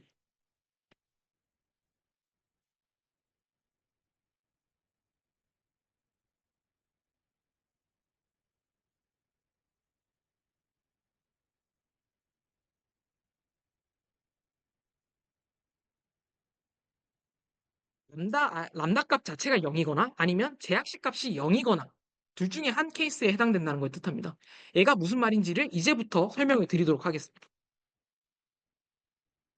제가 방금 그냥 아무렇지 않게 넘어간 부분이 있죠. 이펙티브 셋이라고 서술을 했는데 부등호 제약식이 이제 들어오고 나서부터는 이펙티브라는 단어가 계속해서 나오게 됩니다. 이 이펙티브라는 단어의 개념이 뭐냐면 부등호 제약식이 점 X 스타에서 등식으로 성립되는 경우를 뜻합니다. 무슨 얘기인가 하면은 제가 예를 들어볼게요. 그림으로.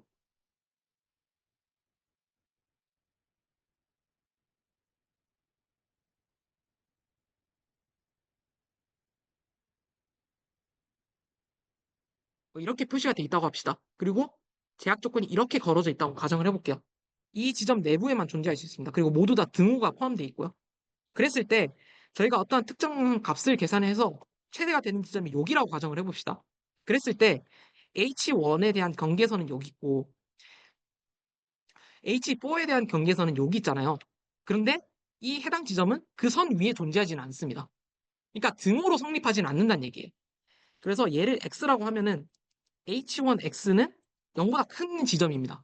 직선 오른쪽에 있기 때문에 물론 위쪽에 있다는 게 정확한 엄밀한 정의는 맞는데 그리고 H4X의 경우에도 해당 X라는 지점이 얘보다 위에 있잖아요.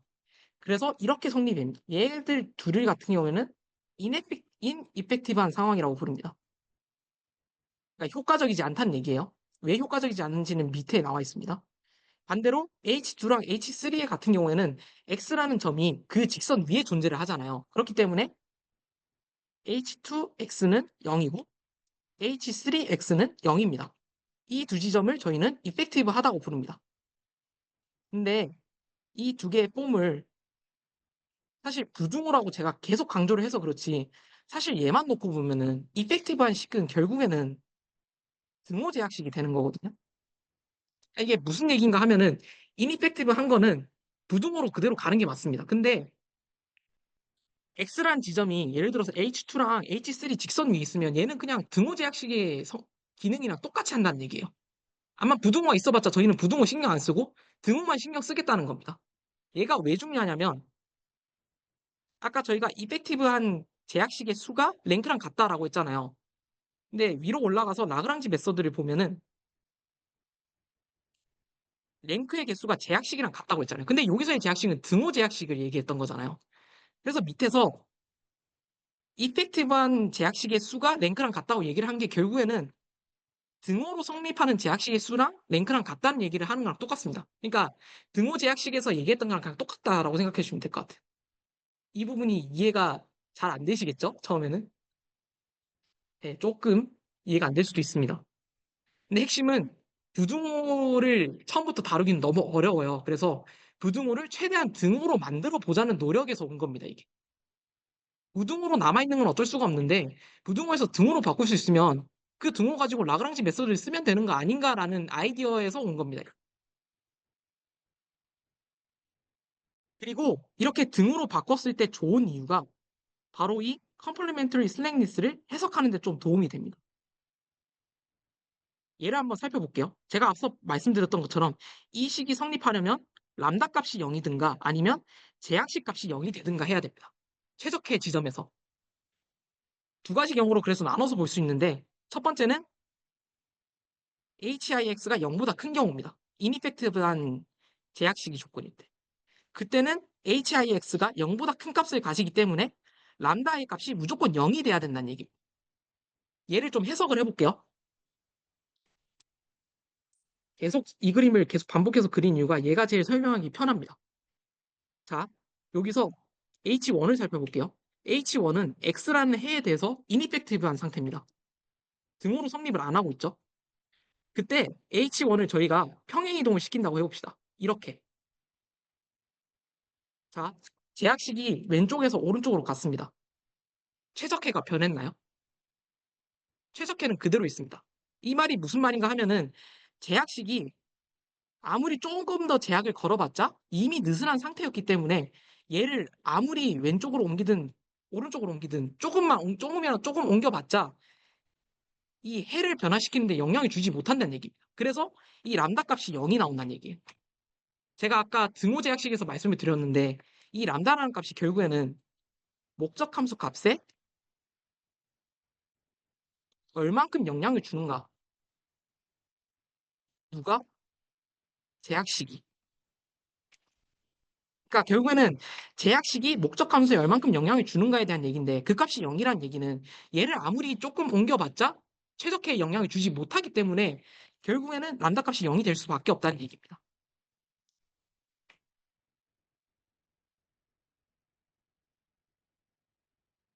반대로 이펙티브한 컨스트레인트, 즉 HIX가 0인 경우 예를 들어서 이 지점이겠죠? 예를 들어서 얘가 X고 얘가 H1이라고 하면은 이 상황을 말하는 겁니다. 이펙티브한 경우에는 람다 값이 0보다 크거나 같다라고 되어 있는데 얘가 뭔 뜻이냐고 하면은 얘를 조금 더 제약을 걸어요.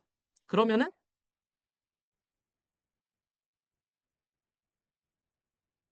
이제는 최적화 값이 변했습니다. 살짝 오른쪽으로 옮겨갔죠. 그 말인즉슨 제약식이 현재 경계선에 얘가 놓여져 있기 때문에 팽팽한 상태였는데 얘를 조금 완화하면은 목적 함수 값을 증가하는 데 도움을 줄 수 있다는 얘기입니다. 얘를 이동시켜 줌으로써. 그러니까 목적 함수 값을 변화를 시키는데 긍정적인 영향을 줄 수 있다라는 얘기로 해석해 주시면 될 것 같아요. 그래서 얘 같은 경우에는 HIX가 0이면은 람다 값은 0보다 크거나 같다라는 말이 그림으로 보면은 이렇게 해석이 된다는 얘기. 결국 람다라는 이 KT 멀티플라이어는 여전히 제약식을 완화했을 때 목적 함수 값이 얼만큼 변하는지 그 민감도를 측정하는 척도라고 생각해 주시면 될 것 같습니다. 그래서 결국 이 세 번째랑 네 번째 조건의 의미가 얘는 아까 방금 설명을 드렸던 거고 얘를 해석하는 과정에서 나왔던 조건이 람다 값은 모두 다 0보다 크거나 같다. 왜냐하면 0인 경우도 있고 0보다 큰 경우도 있으니까. 두 개를 합치면 0보다 크거나 같다. 라는 얘기를 한 게 이 3번 조건의 설명입니다.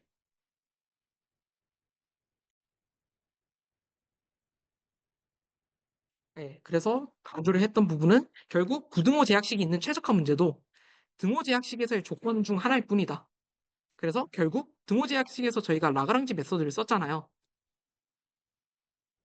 얘를 부등호에서도 그대로 적용 가능하다라는 게 제가 지금까지 했던 설명의 그냥 핵심입니다.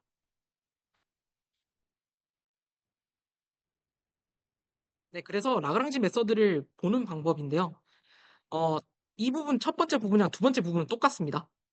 똑같다기에는 똑같진 않은데 네. 왜냐하면은 얘를 람다로 미분했을 때는 이제 HIX가 남는데 아까는 등호 제약식이었으니까 는 0이었다면 얘는 이제 부등호 제약식이니까 0보다 크거나 같다로 바뀌었고요. 얘는 근데 당연한 조건이니까 얘를 넣는 것은 의미가 사실 없는 부분이고요. 얘를 X에 대해서 미분했을 때 0이 되는 연립방정식 하나랑 아까 봤던 complementary slackness 얘가 하나가 추가로 추가됩니다. 그래서 얘를 통해서 연립방정식을 풀고 인계점 집합을 구하고 목적함수 값 다 계산해서 극대점을 결정해 주면 됩니다. 제가 아까 극소점에 대한 얘기, 네, 질문 시죠? 아, 저 이번 부분 안 할 거예요. 네,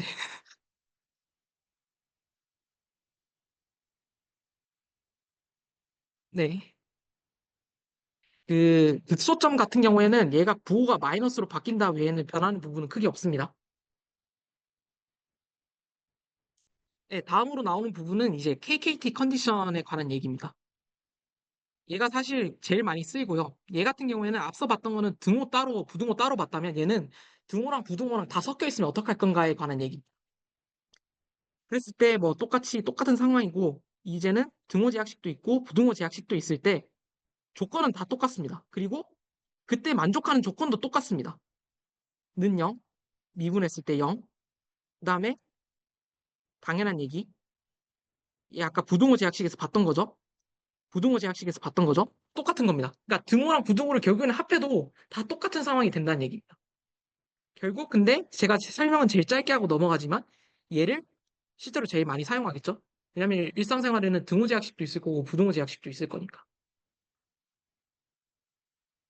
네, KKT 컨디션이 이런 거다. 문제 풀 줄 아시면 네, 그러면 이제 좀 뿌듯할 것 같습니다. 그게 목표라서.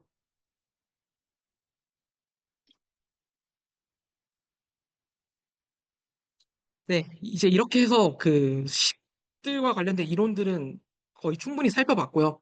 이제 컨벡스에 관한 얘기로 이제 넘어가려고 합니다. 이제 컨벡스 하다는 거는 많이 들어보셨겠지만 위로 볼록, 아래로 볼록이라고 보통 흔히 우리가 고등학교 때부터 많이 얘기를 들어봤던 그런 얘기고요. 이 컨벡스가 중요한 이유는 저희가 앞서 살펴봤던 dfx는 0이라는 이 first order 컨디션이 이쪽 방향으로 성립이 되는데 양방향으로 성립되는 건 아니라고 했잖아요. 그러니까 얘가 성립된다고 해서 모든 지점이 뭐 극대점 극소점인 것은 아니다라고 얘기를 했잖아요. 근데 컨벡시티가 성립이 되면은 글로벌 맥시멈 미니멈에 대한 필요 충분 조건이 됩니다. 놀랍죠? 그래서 이 컨벡스 옵티마이제이션을 주제로 해서 뭐 실제로 특정 학과에서는 최적화 개론에 관한 수업을 열기도 하고요. 제가 다뤘던 부분에 대해서는 잘 안 다루고 컨벡스에 관한 얘기로 거의 열리긴 합니다. 이게 상당히 중요한 부분이기 때문에. 그리고 이게 나아가서 스트릭트 컨벡시티 조건이 되면은 저희가 해를 하나만 구하면은 그 해가 그냥 당장 최적화임을 보장할 수 있습니다. 유일한 그 지점임을 보장할 수 있습니다. 그래서 컨벡스가 뭔지에 대해서 좀 정의를 한번 해보도록 하겠습니다. 컨벡스에 대한 정의는 이러한 식으로 나오게 되는데요. 이 식이 뭘 뜻하냐고 하냐면 얘를 그 중학교 때인가요? 고등학교 때인가? 아, 고등학교 때 전 다뤘던 것 같은데 내분 외분 개념이 있잖아요. 얘가 뭐냐면 점 두 개가 있을 때 얘를 3대 1로 내분하면 뭐 2점이 뭐 내분점이다 이런 식으로 저희가 보통 다루곤 하는데 이 내분점이 해당 집합 내에 무조건 속해야 된다는 얘기. 오른쪽 그림을 보시면 이렇게 이렇게 내분을 하면은 이 지점은 안 속하잖아요. 그래서 얘는 콘벡스가 아닙니다. 요 어떤 두 지점을 잡고 거기서 내분을 하더라도 그 지점이 해당 셋 내에 존재해야 얘가 컨벡스 셋이라고 부릅니다. 아, 네. 이랑 컨벡스 셋을 기반으로 컨벡스 펑션을 정의하게 되는데 컨벡스 펑션을 흔히 정의할 때 다음 페이지에 나오는 식을 가지고 보통은 증명을 하거든요. 근데 얘가 사실 원래 정의를 따르면 조금 더 간단하긴 합니다. 하이퍼그래프랑 에피그래프라는 용어가 두 개 등장합니다. 그냥 간단하게 얘기를 할게요. 하이퍼그래프는 밑에 지점을 뜻하고요. 에피그래프는 윗지점을 뜻합니다. 그랬을 때,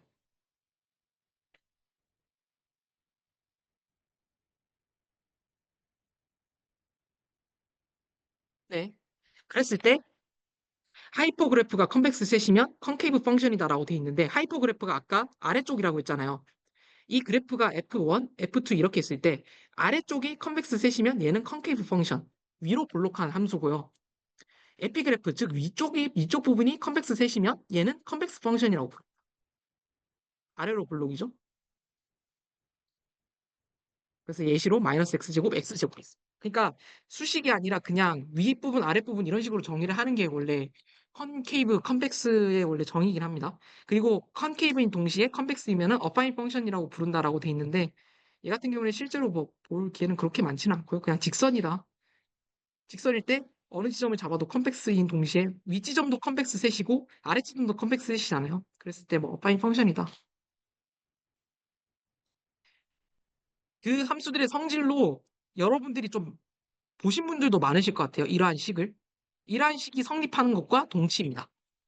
뭔 뜻인가 하면은 얘가 어떻게 보면 좀 당연한 이유가 얘 아까 어디서 많이 봤지 않나요? 얘 같은 경우에는 fx랑 fy의 내분점이에요.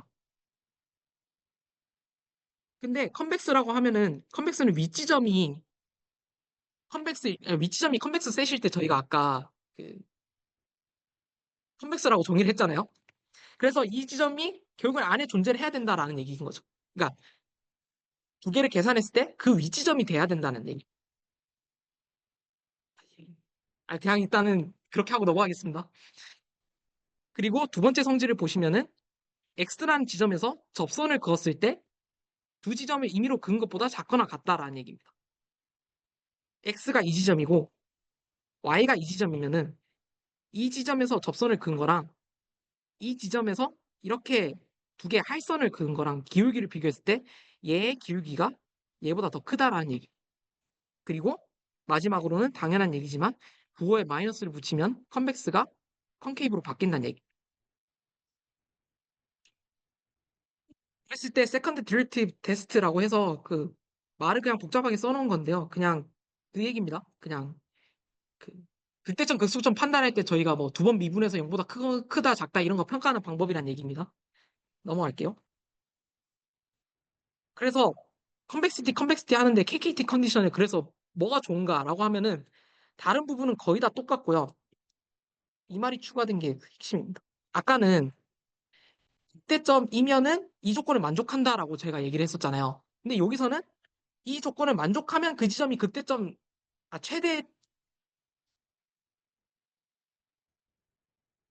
최대점이라는 것을 이제는 보장할 수 있습니다. 그러니까 최대점, 최소점을 저희가 모르는 상태에서도 이제 이거를 적용해도 괜찮다는 얘기예요. 해가 있, 근데 이제 조건으로는 스레이터스 컨디션이라고 해서 이러한 조건이 붙어 있는데요. 얘를 그냥 자세하게 설명하지 말고 그냥 컨셉만 설명을 드릴게요. 얘의 컨셉은 뭐냐면 부등호가 있을 때 이렇게 한 점으로 모일 수 있는데 한 점으로 안 모이고 그냥 영역으로 존재한다라는 얘기예요. 한 특정 지점으로 모이는 게 아니다는 얘기. 무시하셔도 되고요. 어쨌든 컨벡스 하다는 것만 보장이 된다면 여기는 컨케이브죠. 왜냐하면 컨케이브여야지 최대점인 거니까. 컨벡스면은 최소점으로 그냥 바꿔서 보기만 하면 됩니다. 그래서 컨케이비티만 보장이 되면은 이러한 연립방정식을 풀어서 어떠한 임계점 x 스타를 찾으면 그 값이 최대점을 만드는 지점이더라. 는 게 핵심입니다. 조금 말이 빨라지는데 시간이 얼마 안 남아서. 네, KKT 컨디션에서 컨벡시티가 추가되면은 모든 양방향으로 성립이 가능하다라는 얘기입니다. 네, 뒤에 노트가 그거에 대한 얘기고요. 해당 등식은 최적해를 찾기 위한 필요 충분 조건이다. 임계점이 없으면 그냥 해가 존재하지 않는 거고 있으면 그게 최적해인 겁니다. 그리고 앞에 스트릭트가 붙을 경우에는 하나의 최적해만 존재한다. 이 얘기입니다. 네, 그래서 1시간 40분에 걸쳐서 최적화 얘기를 해봤는데요. 한 번 더 얘기를 하고 이제 마무리를 하겠습니다. 최적화 문제는 크게 두 가지로 구성이 됩니다. 목적 함수랑 제약식으로 구성이 되고 제약식이 없을 때는 바로 미분하면 되지만 있을 때는 반영을 해줘야 되는데 어떻게 가중치를 줄 것인가. 그게 바로 라그랑지 멀티플라이어고요. 라그랑지 멀티플라이어의 의미는 저희가 그 제약식을 조금 조정을 했을 때 값이 얼만큼 바뀔지 그 그레디언트 값의 의미다라고 생각해 주시면 되고 특히나 KKT 컨디션은 컨벡시티를 만족할 때 필요 충분 조건으로 바뀌어서 글로벌 맥시마이저, 글로벌 미니마이저를 찾는데 사용할 수 있다라는 얘기입니다. 네, 뒤에 부분은 시간이 8분이 남았죠? 8분이 남았으면은 네, 그, 네, 하겠습니다. 죄송합니다. 처음이라서 그럴 거예요. 자, 라이클로이드 펑션을 계산을 합니다. 저희가 라이클로이드나 펑션은 다들 아실 거니까 넘어갈게요. 최대한 빨리 설명을 하겠습니다. 맥시멀 라이클로이드 에스티메이션 할 때 저희가 그 라이클로이드 펑션에다가 로그를 취해서 계산을 합니다. 그렇게 해서 해를 풀 수 있어요. 그리고 특히나 아까 말씀드렸던 이 컨벡스 셋을 만족할 경우에는 해당 문제를 이 미분했을 때 0이 되는 지점을 찾는 방법을 사용해서 저희가 구할 수 있어요. 근데 문제가 뭐냐면 자, 이게 수리통계학 2에서 나오는 하나의 예시 중에 하나인데요. 로지스틱 디스트리뷰션이라고 해서 하나의 분포의 MLE를 구하는 과정입니다. 여기까지만 구하고 이게 최선이란 얘기예요. 여기서 더 클로즈 폼 솔루션을 구할 수 없다는 얘기입니다. 그러면은 안 구하고 말 건가? 그건 아니잖아요. 저희가 어쨌든 답을 구해야 될 텐데 어떻게 구할 것인가? 그 근사하는 방법이 바로 뉴턴스 메서드입니다. 뉴턴스 메서드에 대해서 컨셉만 설명을 드리면 함수가 뭐 이렇게 복잡하게 있으면 이 지점에서의 이차 함수 값을 한번 계산을 해봅니다. 그러고 난 다음에 이차 함수의 최대점이나 최소점이 있을 거 아니에요. 그 지점으로 옮기자는 얘기입니다.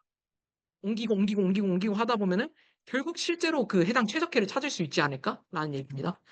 읽어보시면 도움이 되실 거예요. 그리고 여기서 다루고 싶은 부분은 테일러 전개에 대한 얘기. 테일러 전개는 어떤 함수를 다항 함수로 근사하는 방식인데 이러한 식으로 근사를 한다고 합니다. 근데 이러한 뉴턴스 메서드는 어쨌든 근사 방식이기 때문에 어떠한 특정 지점에서 그러니까 좋지 않은 어떤 특정 지점에서 시작을 할 경우에는 수렴하지 않고 발산하는 문제점이 생길 수도 있어요. 그리고 여기서 사용할 때 함수의 해시한 즉 저희가 미분을 두 번 해주거든요. 얘 식을 쓸 때. 네. 두 번 미분한다는 게 변수가 많이 없을 때는 간단한 일이지만 변수가 매우 많아지면은 그 계산량이 너무 많아집니다. 상당히 복잡하다는 얘기죠. 그래서 얘마저도 더 간단하게 만듭니다. 어떻게 만드냐? 접선을 구하는 게 아니라 앞서 뉴턴스 메서드는 접선을 구하는 거였다면 시컨트 메서드라고 하는 거는 할선을 구합니다. 아까 봤던 그 그림 있죠? 여기서 직선 긋는 거랑 이 지점에서 이렇게 할선 긋는 거랑 얘는 할선을 활용을 해요. 그래서 점점 수렴해 가는 모습을 확인할 수 있는데 얘 같은 경우는 미분을 두 번 하는 방식이 아니라 그냥 값의 차이만 놓고 계산하는 거기 때문에 계산 복잡도가 훨씬 낮은 대신에 얘를 쓰기 위해서는 두 개의 시작점이 필요합니다. 왜? 할선을 그어야 되니까. 하나의 선을 그으려면 두 개의 점이 존재해야 된다는 성질 때문입니다. 그리고 그레디언트 디센트 메서드는 넘어가겠습니다. 이건 왜냐하면 딥러닝 스터디에서 다들 다루실 내용이기 때문에 신입 기수분들도 그리고 기존 기수분들도 한번 다룬 내용이기 때문에 한 번쯤 읽어보시면 좋을 것 같아요. 네, 진짜 마지막입니다. 어플리케이션에 관한 얘기로 마무리를 해보도록 하겠습니다. 이전 매스 1 세션에서 로지스틱 리그레션에 관한 얘기를 했었습니다, 저희가. 로지스틱 리그레션이 뭐냐면 그냥 저희가 일반적인 회기는 약간 이런 식으로 직선을 긋거나 뭐 특정한 선으로 얘를 추론을 하는 문제였다면 로지스틱 리그레션은 클래스를 약간 분류하는 문제입니다. 0 또는 1. 그러니까 이항 분포로 있을 때 이 사람이 뭐 예를 들어서 타이타닉 이그샘플이면은 기초과제에 나왔던 생존을 했다, survived, not survived 그 두 개를 분류할 때 변수들을 어떻게 가중치를 둬서 활용을 할 것인가 그런 얘기를 하는 게 로지스틱 리그레션이고요. 저희가 지난 시간에 다뤘던 내용은 이 로지스틱 리그레션에서 MLE를 구하는 과정이나 로스 펑션을 사용해서 크로스 엔트로피 로스를 쓰는 거나 두 개가 그냥 똑같더라 라는 걸 다뤘던 게 지난 세션의 내용입니다. 이랬을 때 이 로스 펑션으로 이러한 크로스 엔트로피 펑션을 쓴다고 했는데 얘를 어쨌든 저희는 풀어야 되잖아요. 결국에는 로스 펑션이니까 얘도. 그러면 여기서 어떻게 푸느냐? 여기서 이제 최적화 이론이 바로 사용이 됩니다. 근데 최적화 이론을 쓰려면은 제가 아까 말씀드렸잖아요. 다 좋은데 컨벡시티가 보장이 된다면 얘를 뭐 미분을 해서 푸는 방식으로 풀 수 있을 것 같다. 근데 얘가 컨벡스 하냐? 이 함수가 컨벡스 펑션인가? 에 대해서 의문을 가질 수 있죠. 그리고 이거에 대해서 당연히 보장을 해야 되고. 그래서 얘를 보장하는 걸 직접 풀지는 않을 거고 답만 말씀드릴 겁니다. 해시안이 파지티브 세마이 데피닛 하기 때문에 컨벡스 펑션이 맞더라. 그래서 안심하고 저희는 얘 미분에서 0이 되는 지점으로 최적화를 찾아도 되겠더라 라는 겁니다. 근데 또 앞에서 봤던 것처럼 로지스틱 분포는 상당히 폼이 복잡하죠. 그래서 뉴턴 메서드를 쓴다든지 SG들을 쓴다든지 이러한 방식으로 근사해서 계산을 하게 됩니다. 네, 다음으로는 겐입니다. 겐은 3월 달에 아마 다룰 것 같은데요. 그냥 겐에 대해서 간단히 말씀을 드리면 도둑잡기 게임을 하는데 조커를 결국에는 남겨두면 안 되잖아요. 그래서 두는 사람 입장에서는 조커 카드를 다른 숫자 카드처럼 속여야 되고 그거를 뽑는 사람 입장에서는 잘 골라서 뽑아내야 된다는 거죠. 상대의 눈을 읽는다든지. 이게 왜 갑자기 이 그림이 나왔냐면은 겐에서 모델이 두 개가 등장을 해요. 하나는 제너레이터라고 해서 가짜 이미지를 만들어내는 모델이고요. 하나는 디스크리미네이터라고 해서 얘가 진짜 이미지인지 아니면 그 제너레이터가 만들어낸 가상의 이미지인지 두 개를 구분하는 거예요. 그래서 얘를 흔히 비유를 할 때 경찰과 도둑이라고 표현을 하는데요. 그래서 이 그림을 가져온 것도 도둑 잡기이기 때문에 그러한 예시로 다 설명이 됩니다. 그래서 결국에는 제너레이터랑 디스크리미네이터를 학습을 시켜야 되는데 각각의 목표가 뭐냐면 디스크리미네이터는 분류를 하는 거니까 당연히 분류를 잘해야 되겠죠. 제너레이터는 생성을 해내는 건데 얘를 속일 수 있어야 됩니다. 최대한. 그러니까 최대한 실제 이미지처럼 만들어내야 돼요. 그러면 이걸 어떻게 함수로 구현을 하지? 라고 해서 해당 논문에서 제시한 목적 함수가 이겁니다. 복잡하죠. 이게 의미가 뭐고 얘를 분석하고 싶은 세션은 아니고요. 그거는 걔네도 가서 할 거니까. 여기서 이제 질문을 할 수 있는 게 그럼 저희가 최적화 개론을 배웠으니까 얘 최적화를 구할 수 있을 것이고 그 최적화가 저희가 앞서 말씀드렸던 목표, 실제 이미지와 가깝게 생성해내는 그 목표랑 일치하는 결과가 나올 것인가에 대해서 좀 생각을 해봐야 돼요. 그래서 신나게 계산을 합니다. 얘도 역시 컨케이비티를 보장을 하고 미분을 해서 계산을 해요. 그리고 민, 맥스가 붙어있기 때문에 뭐 두 번의 단계를 거쳐서 D랑 D가 디스크리미네이터고요. G가 생성자, 아니 제너레이터입니다. 두 개를 뭐 계산을 신나게 해요. 신나진 않게. 아무튼 그래서 결과를 보시면 분류기의 성능은 이렇게 나오고요. 최적의 분류기. 그다음에 얘가 얘를 만족시키는 X 스타가 얘가 결국에는 그 가상 분포거든요. 5분 내로 끝내겠습니다. 얘가 실제 데이터 분포랑 같을 때 이 값이 최소화된다라는 게 계산을 통해서 알 수 있습니다. 결국 해당 함수의 최적해는 모델의 목표랑 일치합니다. 왜? 생성해내는 데이터의 분포가 결국에는 실제 데이터의 분포와 비슷해지기 때문이죠. 그리고 이 위의 식에서 x 스타가 결국에는 x 해시 x에 가까워지기 때문에 얘를 x라고 가정을 하고 이 식을 계산하면은 2분의 1이라는 값이 나오게 됩니다. 얘가 무엇을 뜻하냐면은 결국 생성해내는 모델이 학습을 완벽하게 해내서 실제 데이터랑 거의 똑같은 데이터를 생성을 해낼 수 있다면 결국 분류기는 찍기를 해야 된다는 거죠. 구분을 뭐 할 수 있는 방법이 없으니까. 그러니까 AAA라는 답을 내놓고 50점 이런 걸 발해야 된다는 거. 얘가 그 실제 논문에 나오는 그림인데 학습이 진행되면 진행될수록 결국에는 제너레이터의 분포가 데이터랑 가까워지고 분류하는 것은 2분의 1의 성능을 보이더라 라는 것을 제시해 놓은 그림입니다. 네, 오랜 시간 고생 많으셨습니다. 이제 서머리 하고 끝내겠습니다. 저희가 옵티마이제이션 베이식으로는 행렬을 미분하는 방법을 살펴보고 제약식이 없을 때랑 있을 때 어떻게 최적화 문제를 풀 것인지에 대한 얘기를 했습니다. 결국 해가 존재하는지 그리고 해가 존재할 때 목적 함수랑 제약식을 어떻게 다뤄서 계산할 것인지에 대한 얘기를 했습니다. 다음으로 옵티마이제이션 메서드는 실제 계산하는 과정에서 계산이 잘 안 될 때가 많더라. 그래서 어떻게 근사해서 계산할 것인지에 대해서 뉴턴스 메서드랑 그레디언트 디센트 메서드가 있다라는 점을 다뤘습니다. 그리고 실제 활용 사례를 통해서 최적화 방법을 통해서 계산을 할 수도 있고 그걸 해석해 보니까 실제 모델의 목표랑 맞더라. 그래서 목적 함수를 잘 설정하는 것이 중요하고 잘 푸는 것도 중요하다라는 얘기를 끝으로 드리고 마치고 싶습니다. 네, 참고문헌은 다인 것 같고요. 좀 빠르게 다룬 부분이 있어서 모르시는 부분에 대해서는 차후에 질문해 주시면 감사하겠습니다. 네, 이상으로 세션 마치겠습니다. 감사합니다.